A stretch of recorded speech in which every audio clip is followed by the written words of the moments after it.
Let me get this camera in here. It didn't switch the orientation like it was supposed to and made me do it at the last second. Okay, awesome. There we are. So maybe I need to move this. It's funny how you get the view before you go live, and then when you go live, it changes what your view is. Okay, so excellent.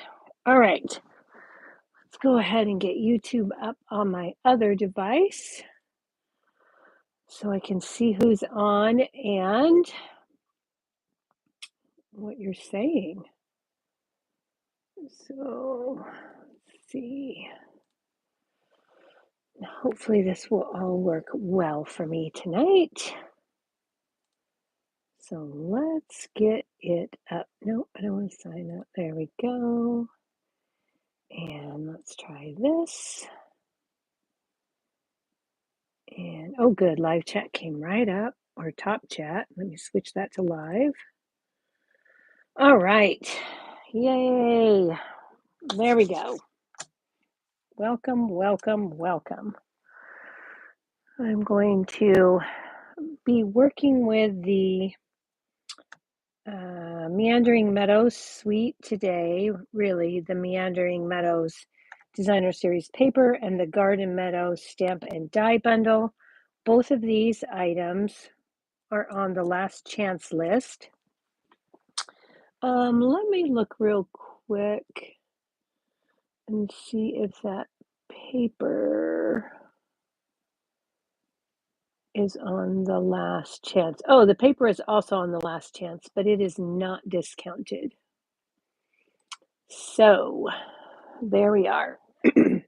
Okay, so the stamp set from the Garden Meadow bundle, if you want to purchase these separately if you're going to get them, and they're only while supplies last. The stamp set is $9.60, marked down from $24, and the die set is $14.40, and that was originally $36. So for less than the price of the stamps or the dies, the original price of the dies, you can get the whole bundle. So that is a very good value for your money, and it has this really cool radiating stitch die that puts the stitches when you cut the inside. It also will leave you a stitch if you're not using the inside piece. You'll still have the radiating stitches on the outside. Okay, a very cool bundle. You've got some good grass with hills. Here's some more grass, different textured. This is taller, this is short textured. And then you've got this hill, like a dirt hill with more grass there. And then these dies cut the images from the stamp set. Okay. So we are going to be using both of those tonight, along with the Meandering Meadows 6x6 Designer Series paper. Okay, so let's give everybody just a minute to hop on, and we will get that going. Give me 1 second to share this out.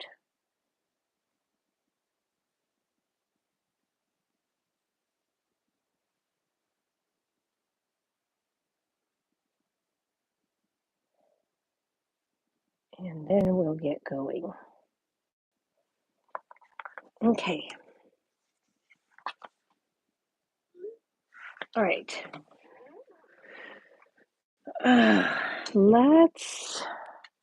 We're going to do a pop-up fun fold card today. I saw this card designed by Sue Campfield of Sue Stampfield Designs, and so I recreated it using this Meandering Meadows bundle. So we're going to go ahead and get started. There's a lot of pieces of cardstock and a lot of pieces of designer series paper to make this work. So let's start with the cardstock. So we've got a card base that is 4 1/8 by 5 1/2. And this is thick basic white. And then we have this piece for stamping. That's just a scrap. But we also have 2 pieces of thick basic white. And both of these pieces are 1 1/4 inch by 5 3/4. These are going to be the bands that are going to go across our card to make it pop up. Okay, so we've got those. Let's go ahead and score those while we've got them out and we're talking about them and get that done. So I'm going to bring in my Simply Scored tool. And on the short side, the 4 1/8 inch side, we're going to score this at 3/4 from each end. That's what I'm going to do. 3/4 each end. Now, if you don't want to flip it and do it that way, then you could do 3/4 and 3 3/8. Okay. So that piece is done. We'll set that aside. Then we're going to score both of our bands and we're going to score them the same.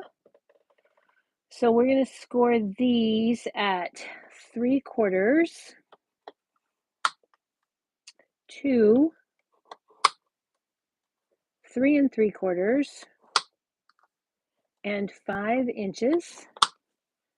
Okay, and then we're going to repeat that with the other band at 3/4 of an inch, 2 inches, 3 3/4, and 5 inches. And that is all of our scoring. Okay. Then this is a good way to use your 6x6 Scenery Designer Series papers. So with our card base, we're going to fold these opposite of what I normally would. So I'm actually going to turn that valley score into a valley fold. So, and I'm going to do the same on both sides so that my card will look like this. Okay. Then for the bands, we're going to make those valley scores into a mountain fold on all of those, making sure that we line those up so they're nice and even on the edges, and then burnish that down. Okay, and then we'll do the same for the other band.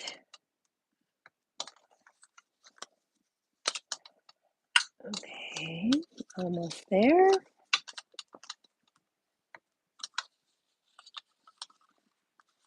Okay, now so these are going to go like this on here. That's how that's going to look, sorta. Not quite, but sorta. So then we're going to take our Designer Series paper, and depending on your paper, if you're using a scenery paper like this and you want it to stay a scenery, you're going to take 2 of the same 6x6 patterns. Okay. And then you're going to take one of these and you're going to decide what you want to cut off. We need to cut this down to 5 3/4.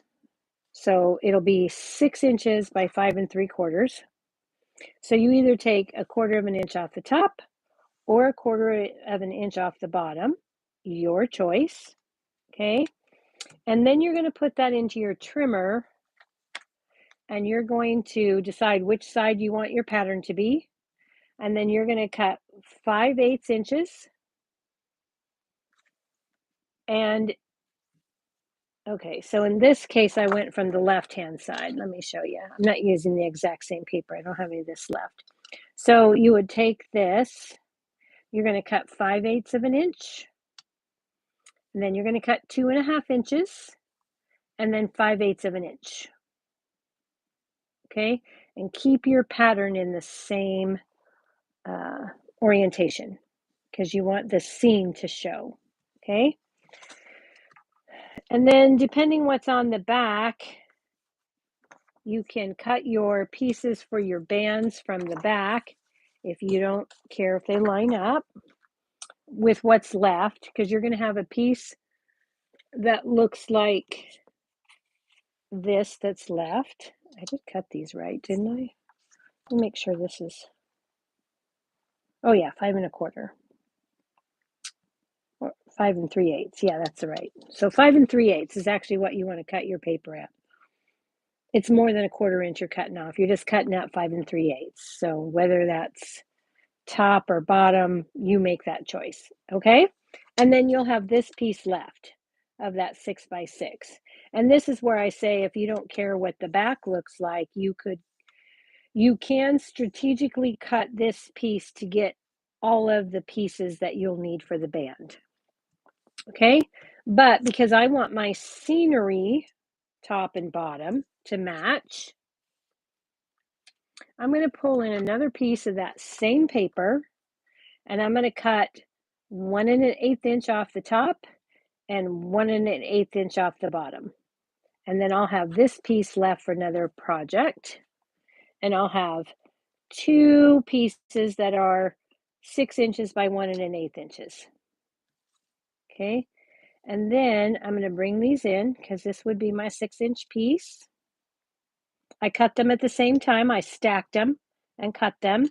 And then in order, I'm going to cut 5/8 inches off, 1 1/8 inch, 1 5/8, 1 1/8 inch, and 5/8 inch. Okay. So these pieces are 5/8 by 1 1/8, 1 1/8 by 1 1/8, 1 5/8 by 1 1/8, 1 1/8 by 1 1/8, and 5/8 by 1 1/8. Okay. I'm leaving those in the order because I need to put these on the bands in this order. So I'm just going to set those aside for a minute, and I'm going to add these pieces to my card base. Okay. So I'm going to start with one of my 1/8 or 5/8 inch pieces. And I'm just going to put some glue on here. There we go. Got it going. Apparently my glue was tired. And I'm going to put this down here. And center that up as best I can on that strip. Okay. Then I'm going to bring in my 2.5 inch piece here by 5 3/4. If you guys haven't checked out Susan Campfield, you should do that. She has some amazing fun fold cards. I love her designs.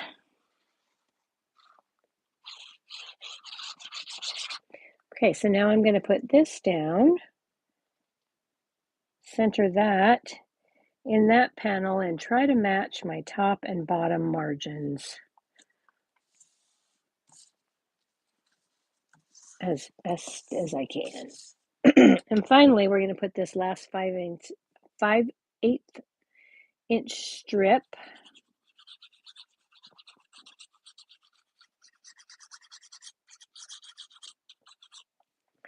on here. Hello, Laura. Hello, Sharon. So good to see you. Hope everything is well and you had some good holidays. I haven't heard from you in quite some time. Okay, so let's go ahead and put this on.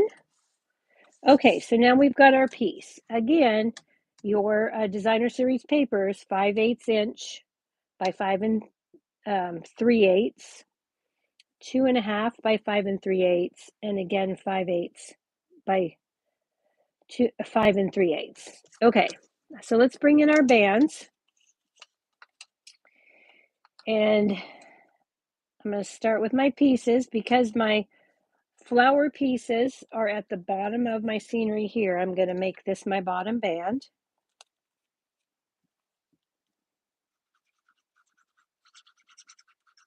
And then I'm just going to put this piece here. And then I'll pull my next piece.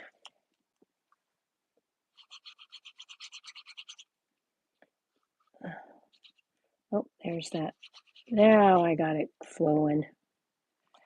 I finally got rid of that little teeny clog that was holding it up. There we go. Now we got some good flow. Okay, so we're just going to put these right in order, one at a time.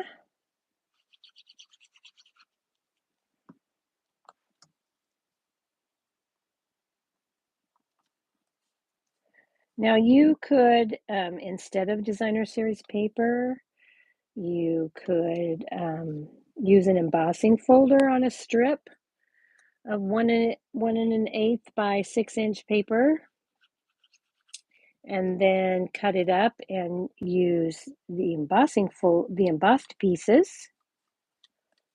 You could use just plain colored cardstock. Okay, so that's done. Now I'm going to pull in that second band, and this one's going to go on the bottom. This one's going to go on the top, and I'm going to do the same thing. I'm just going to put these pieces right like this, centering them up, making sure I keep them in the correct orientation. This one's the hardest because it's a square. Well, actually, there's 2 squares in this. Those 2 second panels are squares. The rest of them are rectangles. So then we'll just add this. Put on our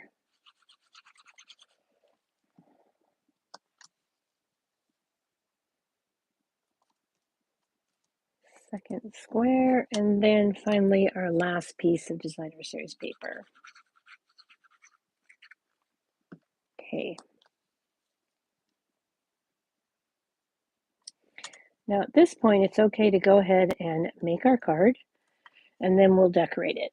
Okay, so we need to attach these 2 bands to this piece, and so what we're going to do, the easiest way to do that, according to Sue Campfield, is we're going to take and we're going to turn this over, and we're going to turn this over, making sure that we keep our orientation the same. And then this piece is 4 1/8, and you have just a little bit between the edge of the cardstock and the score line here. So what we're going to do is we're going to put some glue on there, and then we're going to fold these over, okay? So you just want to center that up as best you can.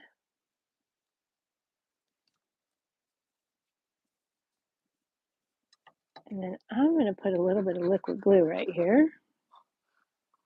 I'm not going clear to the fold line because I remember we're not right up next to the fold line with our cardstock. We're centering that up.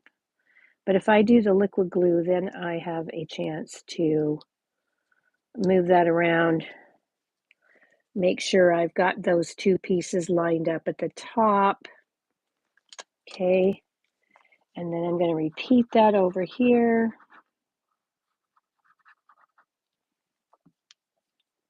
Line those up, press this all nice and flat and make sure those all line up correctly.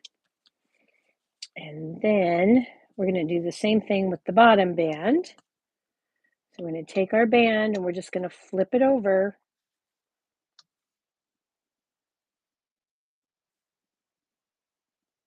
Line that up between those score lines. Make the bottoms even.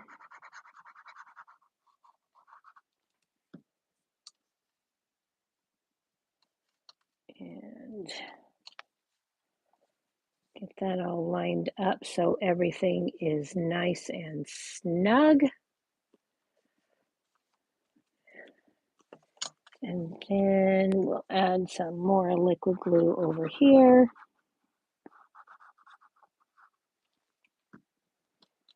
And line that up with the bottom.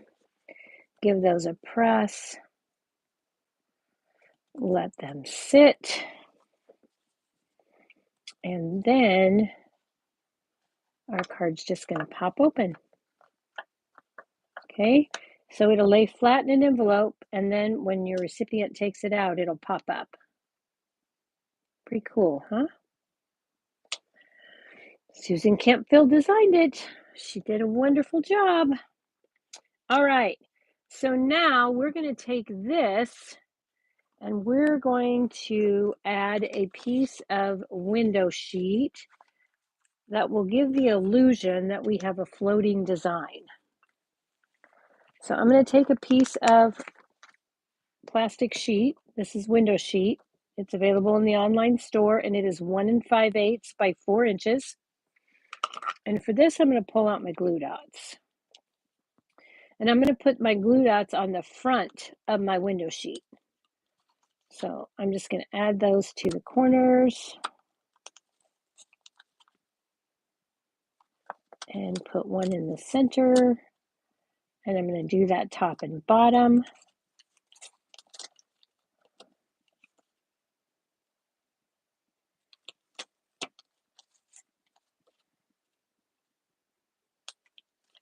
Okay, there we are. Okay, so now I'm going to take my window sheet, I'm going to turn it back over. I'm going to slide it in here, line that window sheet up, make sure those glue dots are not showing.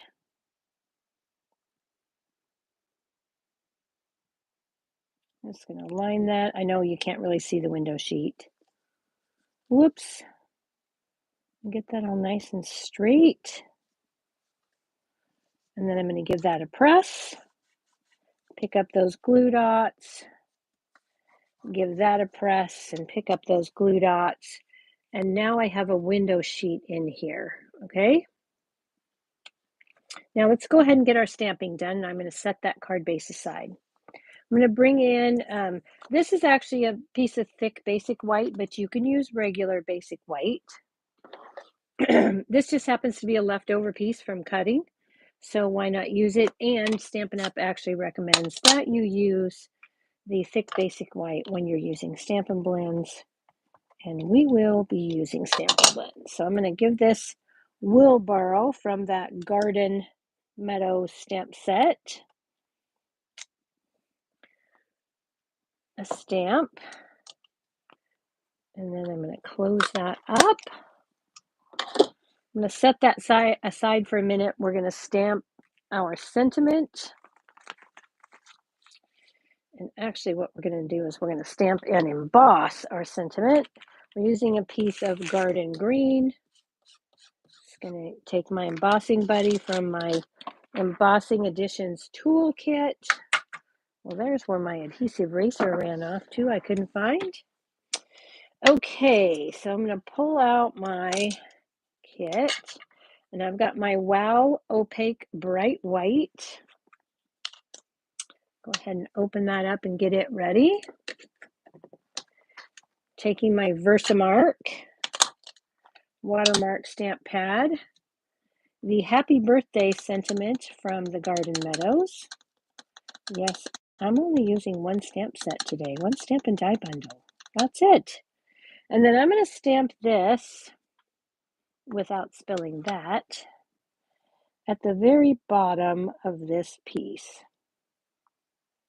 because we're just going to cut this off. I just want to strip. Okay, so I've got happy birthday there. I don't know if that's going to be okay. Let me flip this around. And I'm going to restamp it down here. Try to do a better job straight. There we go. I think I'm happier with that one. Close up the Versamark. And then we'll put on the embossing powder. Oops, I didn't get that. Okay. Give that a little tap.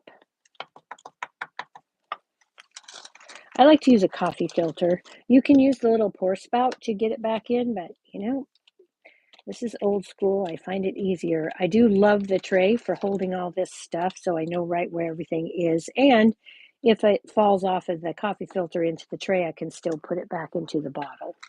So it kind of serves a double duty. Okay, let's grab our heat tool. And I'm going to warm that up for just a second. Grab my reverse tweezers so I don't burn my fingers.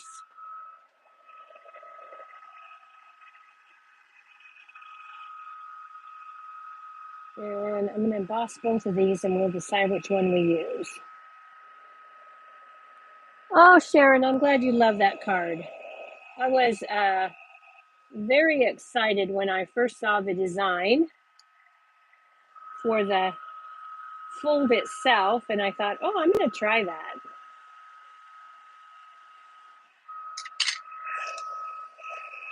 Okay, so we've got those ready to go now. I'll be using this one down here. Okay. And then, well, I will if I can cut it correctly. That's going to be the key. So we're going to take, I want that to have just a second. Now it's dry, and now it's cooled and ready to go. Just set this right in my track and cut that off. There we go. And then we'll do the same thing on this end. And now our sentiment is ready to go. Okay. All right. So we'll set that piece aside. Let me get these designer series paper scraps out of my way and bring in my Stampin' Blends here. This is what we're going to be using to color this image. Okay, and we're going to start with, you know what, let's start with the dark Granny Apple Green. Can you see those? I have a hard time seeing the comments and seeing what's in the screen. So let me, yep, we're good. Scroll that back up and then scroll down so I can see your comments. Okay, so I'm going to start with the dark Granny Apple Green. And I'm just going to put a little bit here in the marks that the artist put on the leaves. Okay. I almost always miss one of these. Okay, then we'll take light Granny Apple Green and we'll just fill those in. They're tiny. We don't need to do a ton of blending. So a tiny bit of the dark, fill it in with the light and move on. Oh, see, I missed a whole set there. You'd think I'd get this right. Okay. So we've got those. All right. Then let's move to the flowers. I'm going to take the dark melon mambo. Took these colors from the designer series paper.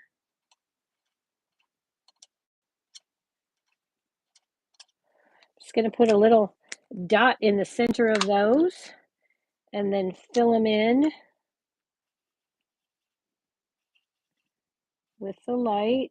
And wherever there doesn't seem to be anything, I'm just going to put a little bit of extra color here so that it looks like there are flowers underneath.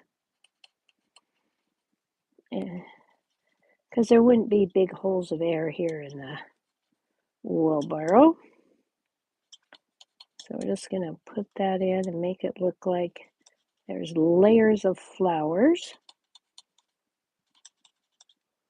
filling up that space. All right, so we've got that. Next, we're moving on to dark fresh freesia.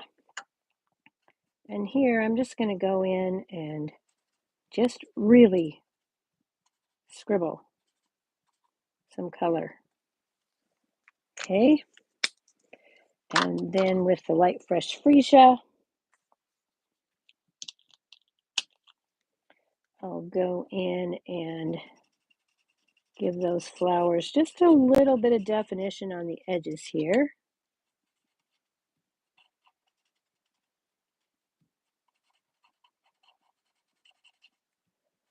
Filling in other white spaces.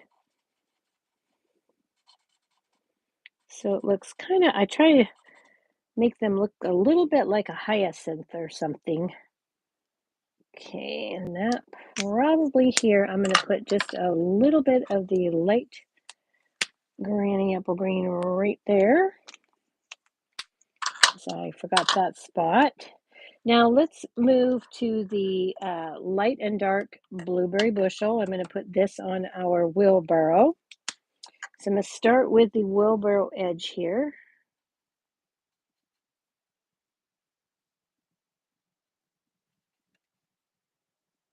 And just dot in some color. And I've got that's going to be pecan pie there.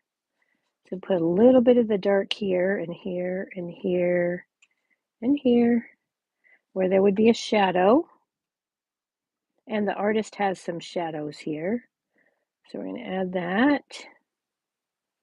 A little bit there and a little bit there. And then I'm going to go down around my leaves because my leaves would cast a shadow with the dark. Okay. And then we're going to go back with the light. And I'm going to fill in that frame and overlap with that dark to blend. Okay.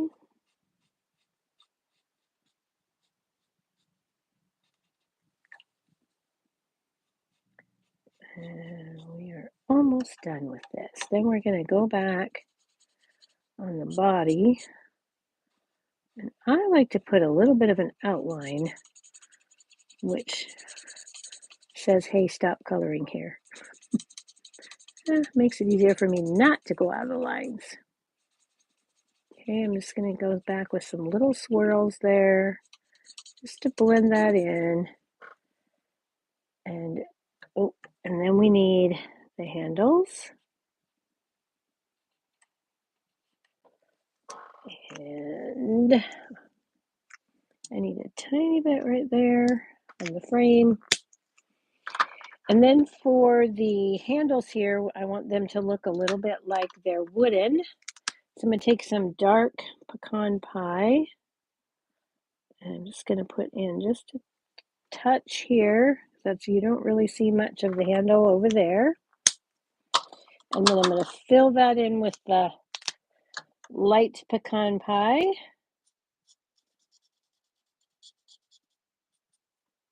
Okay. And, oh, I forgot on the wheel. I needed to do the blueberry bushel in here, so I'm just going to put a little bit of dark where there would be shadow. Okay. And then the light. Now you could make this smoky slate, but I wanted to keep my wheel thing the same color as my wheelbarrow. And then I'm going to go with light basic black. And again, I'm just going to put a little of the basic black in where I think there would be shadows and where the artist also indicated I should have shadows. And then I'm just going to put a little bit around the outside edge here.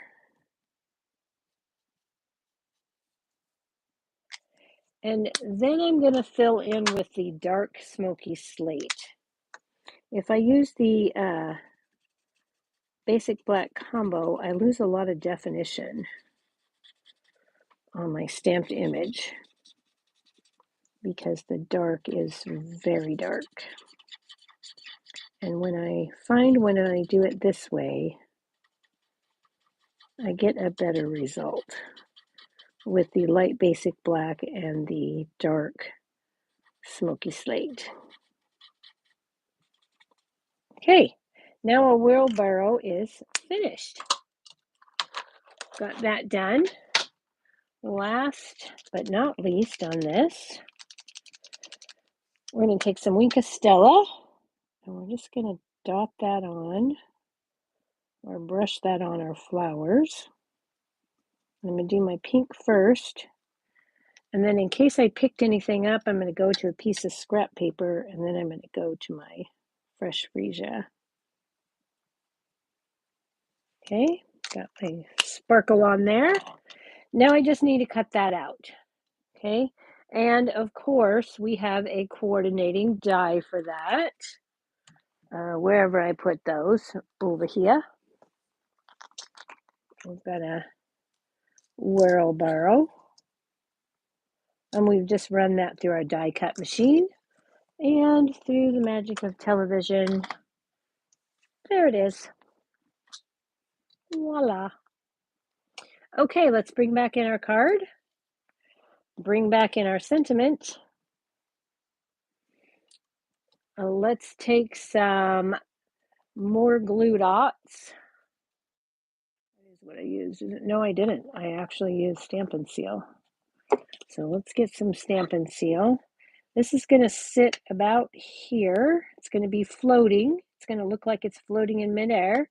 So I don't want to put any adhesive here on the right of the wheel or on the wheelbarrow handle. So I'm just going to put this really right in the middle of my wheelbarrow, and it will be enough to hold my wheelbarrow in place.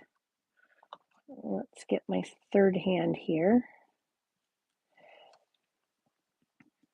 And let's put this down kind of like so. I'm just going to barely tap that down because I want to put this in. And I kind of want to push this up under there. So here I'm going to take a look. I don't want any glue dots past the H or past the Y. So I'm going to take my glue dot.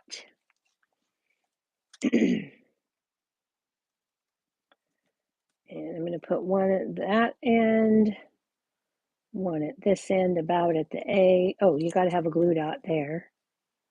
Doesn't work if you don't. And then I'll put another one in the middle. And that should be plenty of glue dots to hold my sentiment. I'm actually going to take this, I'm going to pop this up just a titch. Come on. It's not cooperating.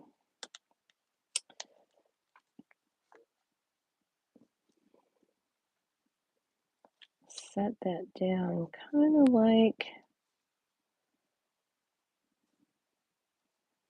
that, get it nice and even. And then because I didn't actually push this down all the way, I'm going to put that like so. Now the key here is to make sure that your wheelbarrow handle does not go outside the card base. Get that about even, give that a good press. And there is our pop-up card. Now, Sue Campfield called this, let me give you the correct name. She called it the Floating Vertical Bandstand Pop-Up Card. Pretty cool design. I love it. Now, you can write your message on the back, or if you want, you could decorate a piece of paper and put on there. But I'm going to leave mine like that until I know who the recipient is, and then I'll stamp a little sentiment there, and there we are. And then for the envelope, I put, let's see, I'm going to put this one up here like, let me lay this one down and I'll stand this one up, that just so you get the double effect there. And then I took another image from the Garden Meadows that matched the hyacinth here and stamped it in Memento Tuxedo Black. Use the same Granny Apple and Highland Heather. And then there's a quail stamp in that, and this is crumb cake and light pecan pie. Dark crumb cake, light pecan pie that I colored those with. Okay, so there you have our project for tonight. I hope you liked that. And thank you so much for watching. I appreciate you all. I will see you hopefully on Facebook Tuesday night at 7. And if not, back here again next Thursday at 7. That's my plan. All right. I hope everybody has a great week. And I will see you all soon. I'm so glad you guys like that. Good night.